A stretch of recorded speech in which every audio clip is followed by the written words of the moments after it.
You are powerful, O Lord Jesus. You are sovereign and in control over our lives, Father God. That is why today, O Lord, we lift up your name. We magnify you, Lord God, for you deserve the highest praises and glory and honor and to your name alone, Father God. And this is our prayer. In the mighty name of Jesus we pray. Amen and amen and amen. Thank you, Lord. Hallelujah. Amen. Thank you, Lord. Thank you, Lord. Good morning. What a powerful worship. Please have your seat. Take your seat. Thank you, Lord. Thank you for our worship team for leading us in a powerful worship this very morning. Hallelujah. Thank you, Lord. So good morning, and welcome to His Life Ministries, where imperfect people are perfectly welcome. So again, I am Brother Vincent. I am leading in our East area of Bacolod, and thank you for this opportunity once again that I can share the Word of God in you today. So thank you, God. So welcome to His Life, where imperfect people are perfectly welcome. Of course, our vision statement is to glorify God and make disciples. But before we come to our word this very morning, I just have some few announcements that this coming Saturday, July 25, we do have just a film or movie showing for a cause. This is the King of Kings. So please have your ticket. Get one. This is a good movie. At the same time, it will be also for our Julius Hall roofing project. And I would like to take this opportunity also that this August 2, our church will have this expansion. We will have pre-launch in Granada area at Capiconte. So this will be 10 a.m. If you have relatives, loved ones in that area, please inform them that this coming August 2, we will have pre-launch in Capiconte at Granada area. So thank you, Lord, that indeed God is doing great, that we have to expand, that we have to reach all the places where God put us to be. So today we will continue our series for this month of July and August. This is a long series, and we started already for the past 2 Sundays, and we will continue. Today we are in our 3rd week of our series, and of course, talking about freedom from darkness within, because of course may ara gid sa aton sang mga darkness sa aton nga side from within, and it is good. In fact, this is a series of deliverance, a series of reflection, because we have to be honest before the Lord in order for us to be set free. In order for us to be delivered, we have to be honest to God. Lord, this is the darkness in my heart. Because in one way or another, somehow, maybe we have these things, and we talk about these 7 deadly sins. And we started with pride for the first Sunday. Last Sunday, we talked about envy. And of course, today we will talk about another one of the deadly sins, that common to us. That is why, of course, our main text here is found in Mark chapter 7, verses 21 to 23. And at the same time in Galatians chapter 5, verses 19 to 21. This were being mentioned as the sins, of course, but because if we take a look at the background of 7:21 of Mark, there were Pharisees who complaining about Jesus, that his disciples were eating without washing their hands. And in fact, that is their tradition. It means they are saying that they were unclean. Tungod nagkaon lang sila, wala sila ng hugas ng kamot. Well, of course, hygienic, that is correct. But the Lord Jesus rebuked them because not a person defiled is not from outward, but rather from the heart. What comes from our mouth, and that is, these are the things that comes out from our mouth and that makes us defile a person. It is not about external things. That is why gin-rebuke sila ni Lord those Pharisees. At the same time, of course, in Galatians, this is Apostle Paul is telling, because of course it happens as well to the believers, because they have some conflict with the Gentile and Jewish believers.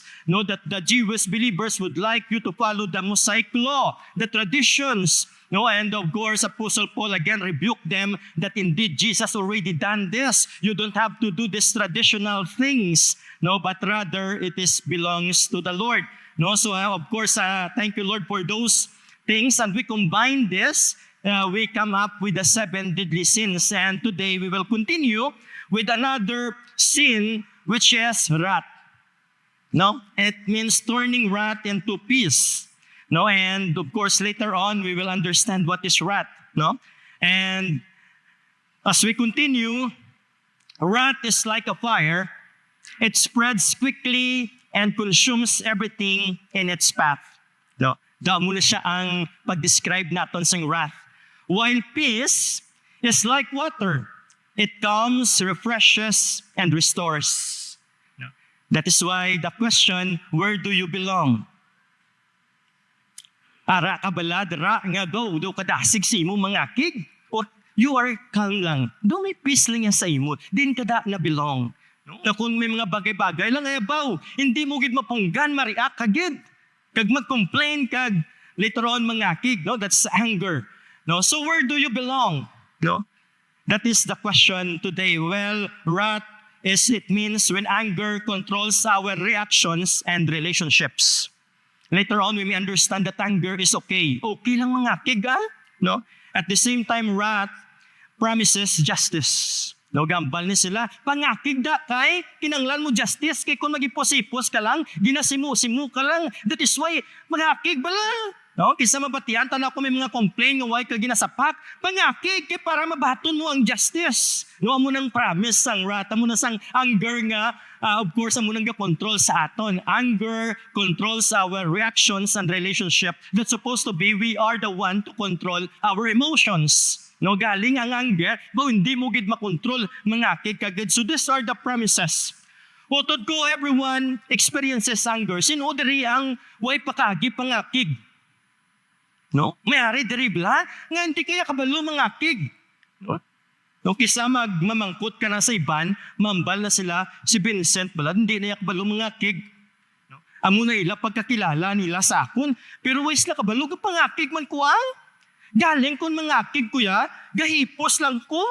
No, tapos ma-walk out, tambot ko sino man na pareho sa akon, mangakig ko, hindi ko kasabat, hindi ko confrontational nga tao nga mabalos man sa imo akig, may post lang ko na, kagdugay-dugay, malakat kuya danay No, ambot kung may makarelate man na sa akon, amo ko na yung mangakig, galing subong because na-expose ko sa construction kay civil engineer, kubo kinanglan mo gid mangakig. Kinanglan mo gid magwa, subong tiga, baris ka lang nga ginatawag, kaya ang palibot mo po ka mga dungol, kinanglan mo gid mga akik, hindi na pwede kay posipos. Nung galing ko mag-confront ka kisan, tingog ko nagakurog-kurog na, kagaluha-luha, na kung ba mo ko na mga akik. So, kabudlay ko mga akik, basta may makarelate man na sa akon. Amo na utod ko, every one of us experiences anger. May haragid Gipangakig kita, galing of course, basi hindi lang makita, kagay posipos ka lang, but many fail to control it. Normal mangakig, galing, many of us hindi makakontrol. Hay hala, pag nakasugot na gani, wala na untat daw ang mother ko man bala, singuna. No, kung makasugod, mo ginariak na pag magsugod, sige na lang pasugti. Hasta magugto, hasta magabibaw, amo na lang ginasulit-sulit. No, ambot may kakadlaw iban, basi makarelate man, or basi amo ka man na. No, sometimes we fail to control the anger. That is why wrath left unchecked, it damages families. That is why sa inaway, sa anger, kung wala na check, may guba nga, panimalay. That is why may mga gakigay dira, may separation nga natabo, may conflict, because it was not unchecked. Ang aton nga anger, even friendships, baw, best friend ka mo, pero may iyan lang ka mo ginawayan, baw, naguba, gidayon ang relationship, ang friendship ninyo, and even the church body. No? Sa simbahan, no, kasi may kontra ka diri, okay lang saylo ko sa SMX danay, dito lang ko yung masimba. No? Kaya may conflict, kaya may kontra ka diri, kaya may ginaawayan ka mo. No? Sometimes, utod ko, this are again, if it was not checked, it will create damage in these things in our life. That is why in a world filled with conflict, division, and harsh words, people long for peace. Kabati ka mula, mabakasyon, kuya baladanay, blaya kay, gusto ko kalinong, ka-stressful dress sa kalibutan, ka-stressful dress bakulod, magwa kuya danay, gusto ko may kalinong, di ba? Gusto ta na magbakasyon danay, kay para makarelax man bla, para may peace of mind man ko bla. Kaya puro na lang diri problema, conflict, division, kung anong mga harsh words mabatian naton. No, that is why we long for this. But often, don't know how to find it. Galing paano man? Okay na sa magbakasyon ta? Galing pagbakasyon mo, tawagan ka man gapon. Pagbakasyon mo, ayaw ba, patyon ko ng cellphone, mangita ta wala signal. No, hindi ta kabalo, piskan, abi naton, mapalayo kita, taway na kita. Iban gani yan, may mga gamo, kadto sa bar, kainom, pero pagbalik nila, pagkaganaw, kawan ba nagdako, nagid ang problema. No, kaya wala ta kabalo. Gapangita kita escape, abi naton, amo ng peace nga mabatsagan naton sa aton barkada, sa aton grupo, o kung diin man kita, kaya para maka-experience kita peace. But again, I pray today that we may find where to find peace, no? When we are in anger or wrath. Apostle Paul reminds us that we must put away bitterness, wrath, and malice, and instead embrace kindness, forgiveness, and spirit-led living, because this is our text is found in Ephesians chapter 4, verses 26 to 32. And I would like you to invite me to read together as we start in verse 26. It says, "Be angry and do not sin. Do not let the sun go down on your anger, and give no opportunity to the devil. Let the thief no longer steal, but rather let him labor, doing honest work with his own hands, so that he may have something to share with anyone in need." And verse 29 to 30, "Let no corrupting talk come out of your mouth, but only such is good for building up, as fits the occasion, that it may give grace to those who hear. And do not grieve the Holy Spirit of God, by whom you were sealed for the day of redemption." And in verse 31 to 32, let all bitterness and wrath and anger and clamor and slander be put away from you. Along with all malice, be kind to one another, tender-hearted, forgiving one another as God in Christ forgave you. So this is the main text that we have today for our topic, turning wrath into peace. Utod ko the background, of course, we understand that Ephesians was written by Apostle Paul, no, and it was addressed to the Ephesus, and eventually it was also circulated, this letter, to other churches. And the theme of this chapter 4 is about unity of the body of Christ. If we can see that Apostle Paul is calling the believers to have this unity in the body of Christ. And in verse 17, the previous of these verses, it was followed by exhortations to live out this unity through holiness. No, he is calling the believers to live in unity, but this one, as they continue, these are the action point. No, it shifts from doctrine to practice, how believers should walk differently from unbelievers. So he's telling us, before you were unbelievers, but now you are being in the Lord, and you must act this way. No? So this is Apostle Paul is saying. That is why the question this very morning, how can we turn wrath into peace? No, paano tanima kung amuling aton batasan, paano kung may kalinong? Number one, as we based on our text, restrain wrath before it rules you. Dapat makontrol mo dapat mapunggan mo sa ang imong uncontrollable anger before it rules you. Antes nga ikaw yung kontrolon sina. That is why in verse 26 to 27, as we have read earlier, be angry and do not sin. So okay lang gali mangakig, no? Be angry o galing, do not sin. Do not let the sun go down on your anger, and give no opportunity to the devil. Utod ko again, anger is a real human emotion. Okay lang mangakig, that is why kung wala kang pangakig, may problema ka basi emotionally, hindi ka basi tao, AI ka, no? Kaya hindi ka kabalo mangakig, no? Normal na ya. As human as we are, we have emotions, and we know how to anger galing. Hindi mo lang again confrontational, gay pusipos ka lang ya, pero deep inside, gapangakig ka man or gapalayo kaya kag dito mo ginapautwas ang imo kaakig. No, that's why hindi nila makita, pero gapangakig ka man, because we are human as we are. No, it can arise from injustice. Nga gapangakig ka, kay may nakitan kita nga mga injustice. Kay may nakitan kita po kaluluhoy sa iya o kaluluhoy sa imo, kinanglan mo mangakig. Kinanglan mo man magpataas tingog, no? Kinanglan mo man mag-react, even hurt, you are getting angry because you are hurt. No? Nga nasakitan ka. No? At the same time, may mga frustrations and disappointments maybe sa aton nga kabuhi. That is why gapangakig kita. Did you know that even Jesus got angry? Even si Lord, nangakig si Lord. In some of the occasions, tunanta na siya. During the cleansing of the temple, no? And in John 2:15, of course, ang story, diri balaan taman kay pagkadto ni Lord sa temple ay about damo didtugan ginimo na negosyo ang simbahan, no? May nagaopereng to bakal ano imo sala o ariwa. Ang iban gina-abuse bila gina-take advantage nila ang katabo. Diri that is why paglabot ni Lord didto during that time and making a whip of cords, he drove them all out of the temple. Oh, nangakig si Lord, although wala na mention ang word nga anger, pero ang aksyon ni Lord, pagsulod niya dito pa, gintumbaya pagani ang lamisa. Subot silingon during that time, dako lawas si Lord. No?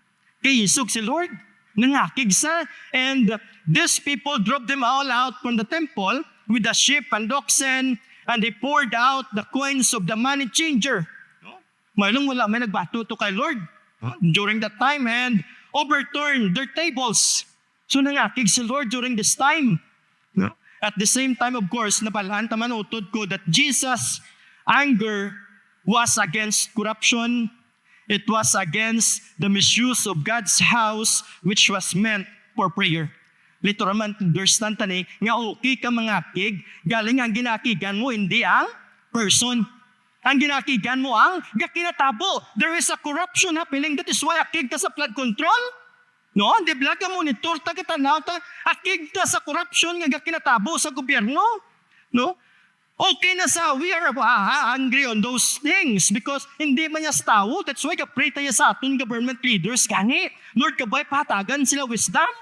Kagapay sila, Lord, may integrity ang amon nga galid. Even the Lord, again, those things He misused the God's house. At the same time, another instance says in Mark chapter 3 verse 5, Jesus and He look around, these are the Pharisees. Bawa, kigid man ni si Lord sa mga Pharisees pala. No. He look around at them with anger, grieve at their hardness of heart. Kay tungod si Lord during this time, this is a Sabbath. Kag si Lord may gusto nga ayuhon, bawa nagreklamo gid ang mga Pharisees. Tisaling ni Lord, anong nami sa Sabbath? Will I heal or I kill? And they keep on silent. No? And the Lord, of course, He looked around at them with anger, grieve at their hardness of heart. So Jesus, during this time, anger was directed at their hypocrisy and lack of compassion. No? Isa mga kigbanta kay bawari ka, tapbut-buwot sa iya tuod. No? Pero ang iya nga ginahimo, kalayo. No? So kapangakig kita utod ko again, Jesus' anger was righteous and controlled. No? Mahimo tama na? No? Is righteous and controlled. Wala tayo kapangakig sa tao ba ikaw kasalawayon sa imo, no? Kisa magsaway ta sa mga kabataan, ay ikaw kadungol sa imo, no? No? Gigagata kita sa tao. No? That is why sakit ang mabatsagan ka tao. That is why may mga hurts kay tungod ang tao yang aton. So pwede gali mga akig, righteous and controlled. No? And even directed at sin, directed at injustice and hypocrisy, not selfish or destructive. Hindi kaya mangakig sa tao. No? Hindi kaya mangakig sa person nga yatakiyon mo saya or selfish or destructive.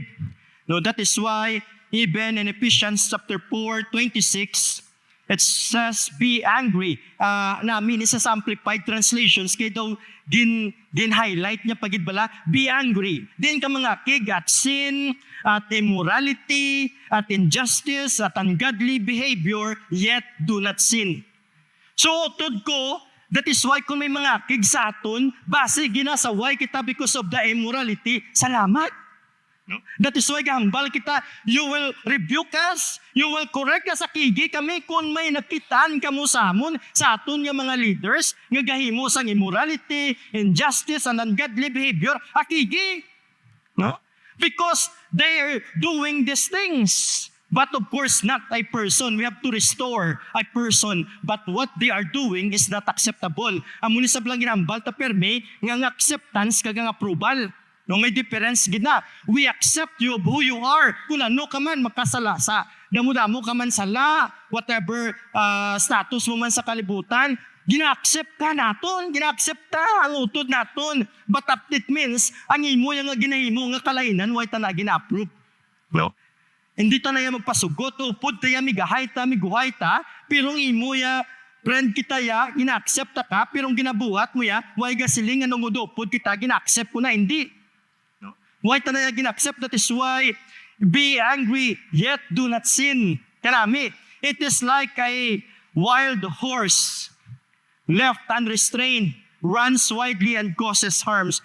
Iniblang kabayo, tungod hindi ma-restrain, hindi ma-control, kapag gusto na lang, it causes harm. No? The same with our anger. Kung wala nasang control, ay makadistract gid, makahambal ka gid sakit, it cause harms again, and even destroy relationships. Batutod ko, there is called this a bridle. No? It is a leather straps and metal bit used to guide and control a horse. That's why ginabutangan na sila bridle nga ginatawag para ma-control. No? And of course, a wild horse with a bridle can be directed and used productively. Utod ko kung ang aton nga baba, ang aton nga anger, kung it is controlled, no? Kag may directive again sa sala, sa corruption, sa immorality, it will become productive. Salamat kay may mga na-restore ng mga tao because of your anger, no, of your rebuke, of your correction. Hindi ya tungod siya because the purpose nga ginakorekta to restore him. Pero again, wala tayo gina-accept ang iya nga ginahimo nga immorality. That is why we have to correct. That is why kinami kong ang aton nga anger, makontrol naton, may bridle nga ginatawag para kung din itong direksyon, dito lang. No? In the same way, wrath must be restrained so it does not destroy relationships. That is why ang aton nga batasan, kinanglan taman ni control, so that it will not destroy relationships. No, basi somehow, salamat, i-remind kita subong, kay basi may mga relationships kita na na-destroy sa tungod sang aton nga baba, tungod sang aton nga pangakig. Later on, I pray that we will be restored and reconciled. No, but instead can be redirected toward righteous action like confronting sin or injustice in love. So kanami na mag-correct kita in love. No, amo na sayangan tsakto, gapangakig ka tungod may issue. Gapangakig ka tungod may problema. Si boss nangakig kay, wala mo na obra, ang imo nga obra. May tsakto man sa may punto man sa there is an issue that we have to resolve. That is why ginakigan ka, ginakorek ka para mabalaan mo. Kikisa ba si way takabalob lang, sa lagi na imuta. No? That is why you need someone nga kinanglan ta manakigan. Ang muna palang bata nga ginatudluan as young as they are, spare the rod. Kaya ang bata dapat maghampak na sang rod, sakit gid. Mabatsagan niya gid sakit kaya nga para mapilya ang iya sala. No? Mapilya nga tuod no kay correct siya. No para pagdakuya mabala niya na that is why na migid na we must control, we must restrain our wrath, no, so that it will not destroy relationships. That is why deal with conflicts quickly. No? Kung may mga conflict, deal it quickly. Hindi na pagpatugaya. No? Hindi na pagpatugaya, kaya again, do not let the devil have a foothold. Kaya kung patugayon mo na ang conflict, may mga gasinulod na na. Halaka si Mrs. mo to. Halaka si husband mo to. May mga gasinulod. So ang devil na namihan ang maghampang-hampang kung may conflict sa relationship natin. That is why we have to deal it with conflicts quickly. No? Nadumduman ko kami ni Mrs. may conflict, man kaaway, man kami produgay na to. No? Di may mga lalisay kami nga kisa, hindi kami mag-insindihan ay. Di gabi na, di apo yan nagtulog kuya sa bed namon sa room kay tungod ng akig hindi sa magpasugot, nakibot ko nagbuha sa mat. Lingkutin ka makadto, sa dalom ko matulog. O, tisling ko, sige, okay. Kaya tibudlay na nadaan kontrahon hanggang pangakig mo. Pag panahog is dalom, Bunami, tulog ko ya kati aircon. Dugay-dugay to kagaw, nakabatsyag ko may nagasulod. Kaya nakabugtaw ko. Ari ka man, nagsulod ka man. Siliya ka namin, si mo ba? Ako to sakit-sakit, likod ko tulog sa mat, tapos sinitinet, ikaw yung katulog ka di aircon pa. No, kesa joke lang na, pero utod ko kung hindi tapag-resolve ang conflict, di ikaw mo dyan napiktuhan eh. No? Kung ikaw din sagay pangakit kag nanglain buot, sino yung problema? Ikaw?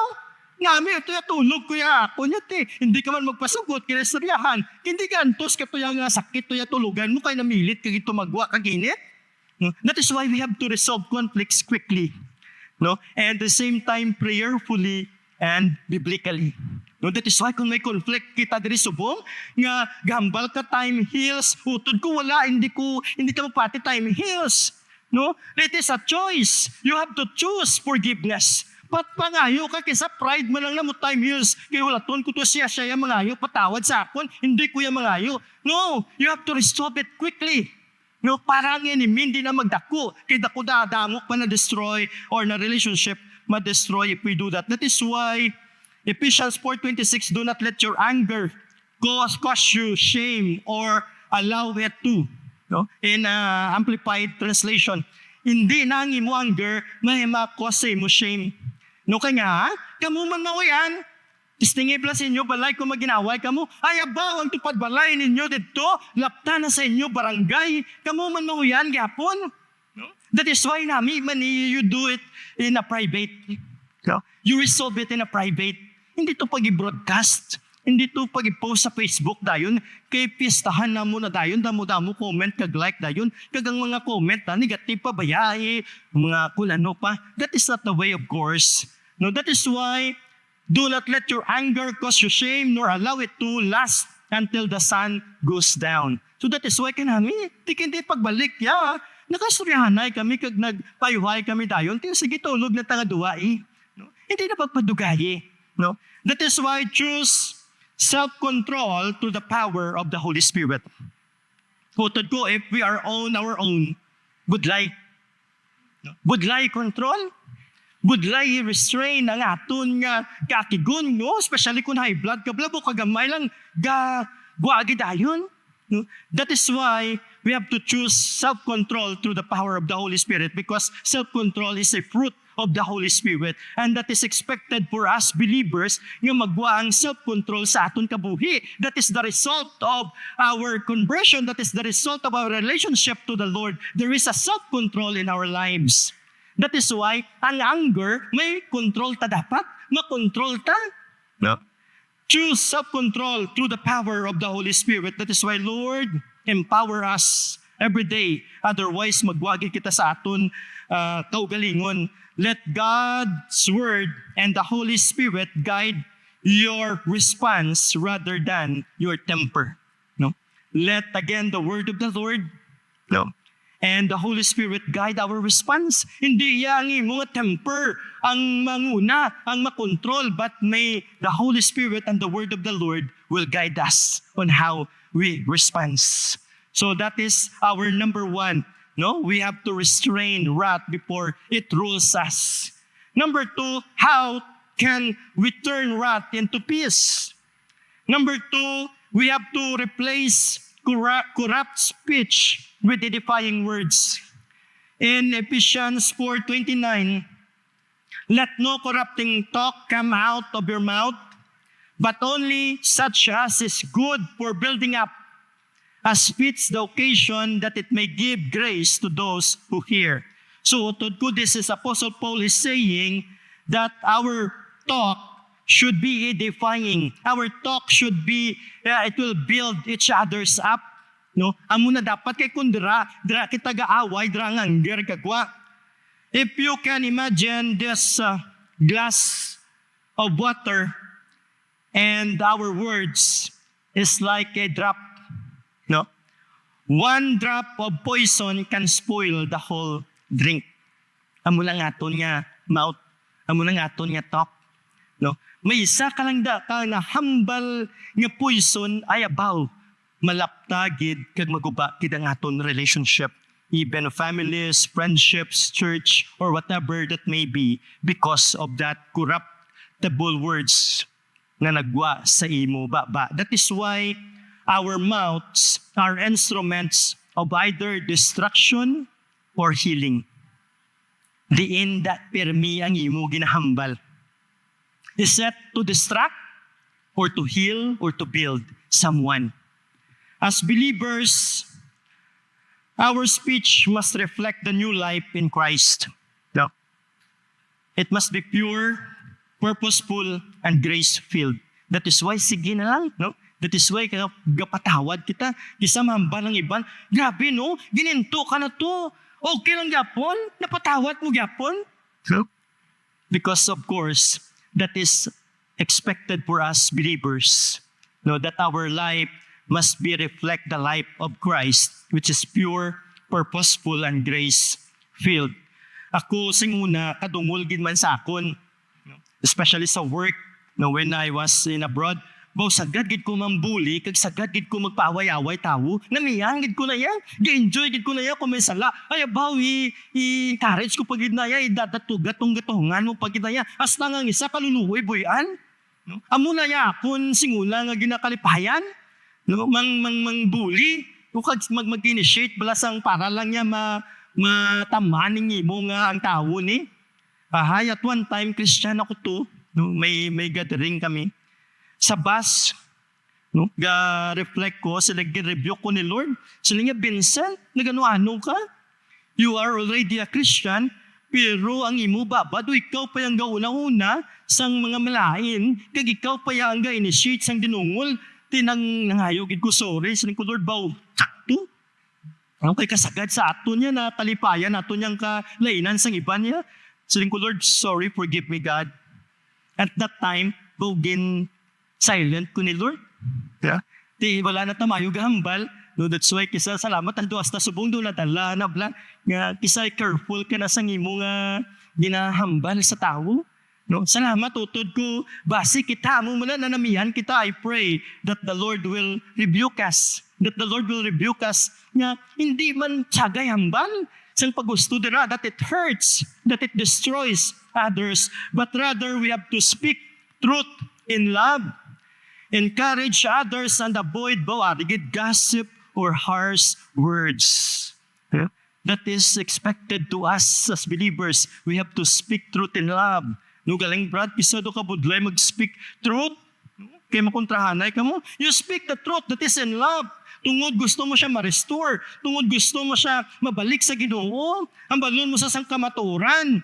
And even, of course, avoid gossip. No? That is why dina-encourage sa gini. In fact, amo ni sa aton nga covenant, no? As Jesus' life, no? I will not gossip, no? Kay utod ko makaguba gid sang relationship, families, and even our church. That is why before speaking, ask, will this build up or tear down? No? This time, hindi ka na magsagay, sige, hambal tayo. You have to think before you speak. Is it, Lord, will build up or tear down? Eh kung makaguba na lang na, better to be silent na lang. No? So let your words be guided by the Spirit, not by emotion. Utod ko kisa mo ni Bala, taman ta ka emotional. Kaya emotional ko yung tao mo. Kabay pa, hindi ka madala sa emotion, but rather by the Holy Spirit will guide us. So that we can speak what builds, what encourages to others. That is why let your words be a channel of grace. Speak, no, in ways that reflect Christ's kindness, so others experiences love through your speech. Utod ko again, we are the reflection of the Lord. I pray that through our words, they may see in us, no, the love of our God. That is why every time you open your mouth, you have a choice. To wound or to heal. I pray that this time you would maybe touch your mouth and say, Lord, this time make my mouth, Lord God, as I speak, it is a healing, O Lord God. It is an encouragement, O Lord God. No? So let again the Spirit guide your tongue so that your words minister grace instead of grief. So, utod ko again, that is the point number 2 that we have, No, that we have to replace corrupt speech with edifying words, no, because this is again warning to us because it destroys those words to others and even relationships. And lastly, how can we turn, or rather in Proverbs 16:24, kanami yung gracious words are like a honeycomb, sweetness to the soul and health to the body. Di pala? No? Kung mga encouragement words kanami, no? Do ma-build sa aton, it goods to our soul and health in our body. And lastly, how can we turn wrath into peace? Number 3, we have to reflect Christ's forgiveness through kindness. No, we have to restrain na wrath before it rules us. We have to replace corrupt words, no, to edifying words. And lastly, reflect Christ's forgiveness through kindness. Ephesians chapter 4, verse 32, it says, "Be kind to one another, tender-hearted, forgiving one another, as God in Christ forgave you." So we must be kind to one another. No? After putting away bitterness, wrath, and anger, we can see that in previous verse. No, as Apostle Paul is saying, let all bitterness and wrath and anger and clamor and slander be put away. No? Be put away. We have to put away these things from you along with all malice. That is why in verse 32, after that, he says, be kind. No? Verse 32, kitanta na siya, it says, be kind to one another after those words. No? Ginhambal ni Apostle Paul in verse 31. That is why believers are called to live out the opposite spirit. No? Before, amutong ginhambal sa 31, mga negative. So that is why we have to live out, but rather we have to live kindness, forgiveness, and compassion. Utod ko in this life, when we talk about wrath, our model for forgiveness, of course, is the Lord Jesus Christ Himself. He forgave us completely, freely, and undeservedly. That is the pattern we have to follow. No? That is why we have to reflect Christ. No? We have to forgive, and our model is the Lord Jesus. True peace comes when we imitate Christ. No? Utod ko, ang peace nga ginapangitan natin, it's not on the vacation, it's not on living alone or away from internet or in your friends, in bar or whatever those places. But true peace comes as we imitate Christ, responding to offense with kindness. No, nablang gina-offense ka na, buka kind gyapon sa imo bla, yung kagi ka muna, sige lang ha. No? At the same time, compassion and grace. That is why let go of grudges. Remember how much Christ forgave you. The same mercy should flow through us. Kung ano ta ginpatawad sa Ginoo, nga hindi ta pwede ka patawad sa iban man. No? That is why when someone wronged us, choose reconciliation, not retaliation. No, amo nang tendency sa aton, we will always retaliate. But I pray that we will choose to reconcile. Nga, kaaway taman, no? Nga, anong sala, we have to resolve again the issues. Forgiveness is not weakness, but rather it is Christ likeness. No? Forgiveness is Christ likeness. It is not a weakness. It frees your heart and restores peace. I will end with this story. A father once told his son to hammer a nail into the fence every time he lost his temper. After several weeks, the fence was full of nails. No? Base pwede nyo mana, kung ang temper mo di mapunggan, saling niya, ang nail, ilansang mo sa fence every time you will lose your temper. No? And after several weeks, the nails or the fence was full of nails. But silingon ba, ang temper, grabe gid. No? Kita ba siya, ang temper, grabe, hindi mapunggan. Now, the father said, now, for every time you forgive, instead of getting angry, pull one nail out. No? Kung ikaw naman mag-forgive, no? I-pull out the nail.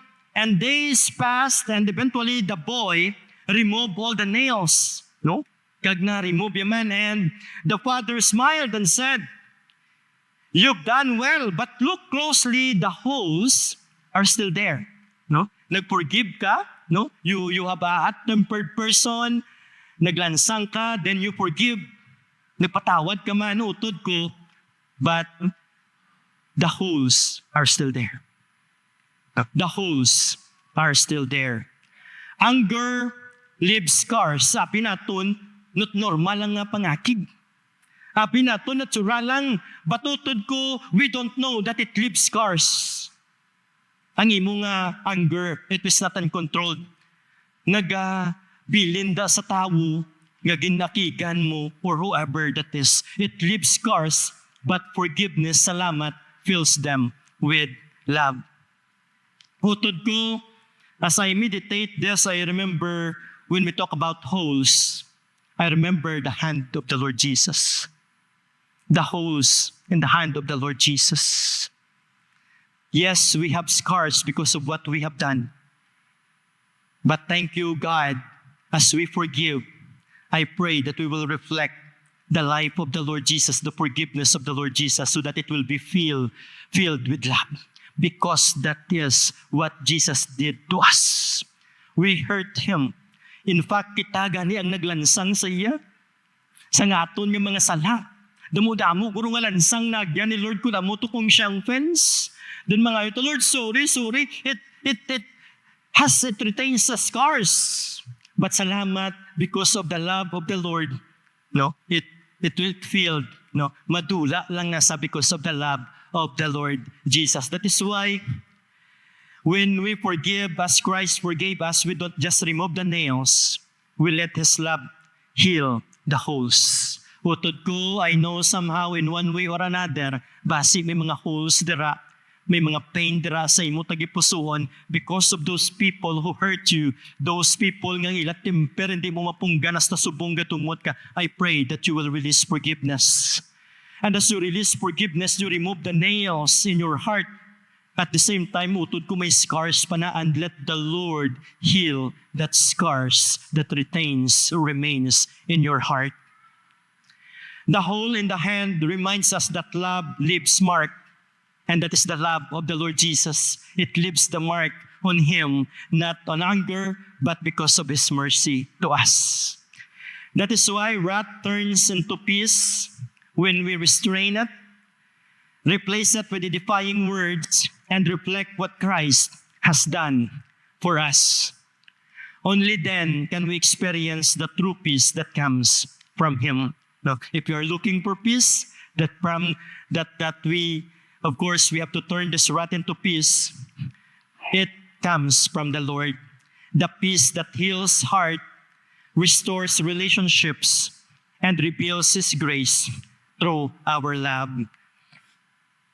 I would like to request first our life group leaders, because this is our life group Sunday this morning. May I request our life group leaders to please stand so that we can pray for you. Thank you wherever you are. Thank you, Lord.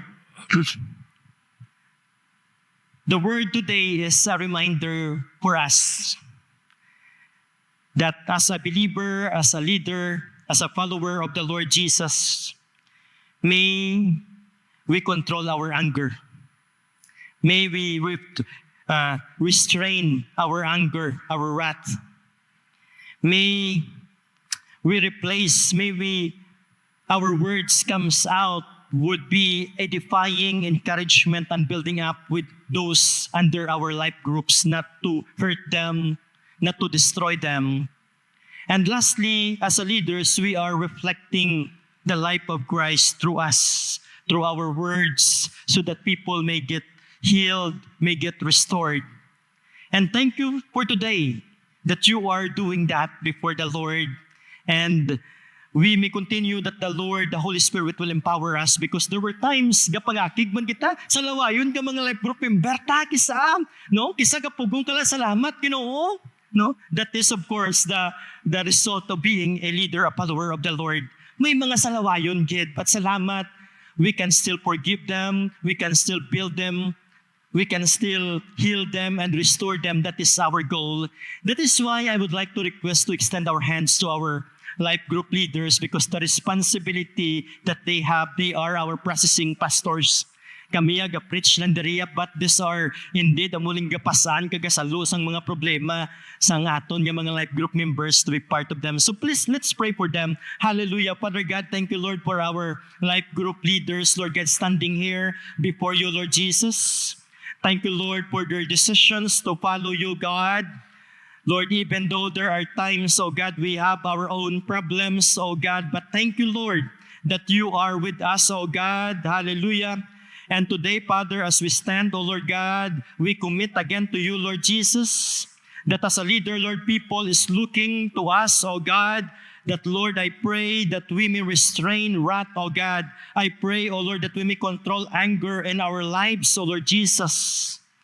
Lord, we may have maybe anger, O God, but it will be to help, O Lord Jesus, like what you did, O Lord God. We have to speak out, O Lord God, the truth, Lord God. We have to get angry, Lord God, for the corruptions, for the immorality, for the sin that is happening around us, O Lord God, for the purpose to restore that person, Lord God, unto you, Father God. Lord Father, I pray even, O Lord, put, Lord God, the words in the mouth of your leaders, O God. I pray today that, Lord, whatever words that will build each other's up, that will edify, that will encourage, that will build, that will heal, oh God, may you impart that, Lord God, to their hearts, that will come out in their mouth, oh God, that those words that they will speak out, oh Lord God, to develop leaders, to build leaders for your kingdom, oh Lord Jesus. And lastly, Lord, I pray that, Lord, may we reflect your life, Lord God, through your life group leaders, Father God. May they become a channel of blessings.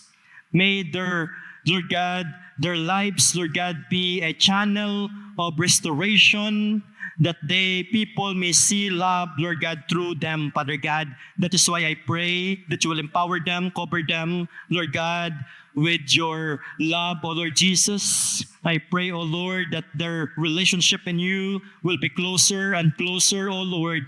Thank you, Jesus. Bless them, Father. Give them more time even to disciple, Lord God, those people that belongs to them, O Lord Jesus. So, Lord, we thank you for their lives, O God. Please remain standing. I want also to challenge everyone as we are in the mode of prayer. If you are that person today without, again, this series is about being honest to the Lord. We don't care about other people, but it is between you and the Lord. You have to be honest to God in order for you to be set free, in order for you to receive peace that comes from the Lord. It is between you and the Lord. If you have struggles with anger, nga ikaw bala utod ko ba hindi ka gid kapugong, if that is you this very morning, brado ako gid na, antas the Lord even speaking to you, that wrath, that even because of that many relationships were destroyed.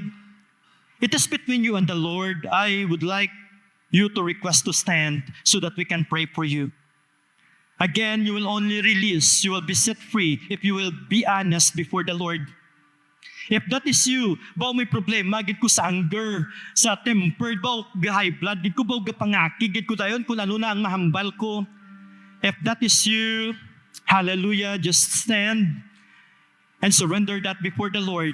Thank you, Jesus. Lord, you know the hearts of those people, Father God, that, Lord, they have struggles, they have problems, even they are